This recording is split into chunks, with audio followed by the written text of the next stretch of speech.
On September 21st, NATO fighter jets once again had to intercept a Russian military aircraft. This time, it was Germany's turn, reports Reuters. Two German Eurofighter jets were dispatched to track a Russian Il-20M reconnaissance plane flying in neutral airspace over the Baltic Sea. On September 19th, 3 Russian MiGs had already violated Estonian airspace. The head of European diplomacy, Kaja Kallas, called this incident an extremely dangerous provocation.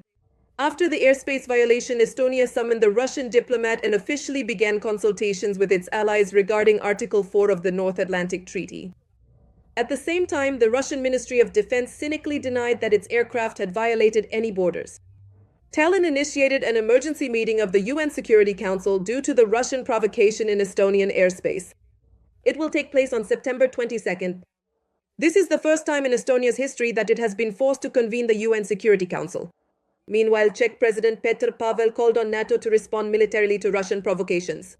He noted that if Russians violate the airspace of NATO countries, it is actually permissible to shoot down Russian planes. Meanwhile, Donald Trump stated that the US will not stand aside if Russia continues to escalate tensions on NATO's borders. The US will help protect Poland. If Russia continues to escalate? It is known that on the night of September 10th, 24 Russian drones entered Polish airspace. During an interview with French President Emmanuel Macron, a CBS News journalist asked him whether he considered these incidents to be mistakes. Earlier, US President Donald Trump had suggested this. The president of France said that he does not believe in such a coincidence and thinks that Russia wanted to highlight NATO's weakness. It is absolutely clear that Russia is a destabilizing and aggressive force in Europe. This is not a mistake. This is simply a project aimed at destroying as much of Ukraine's territory as possible, achieving victory in Ukraine, and simply emphasizing what they want: NATO's weakness.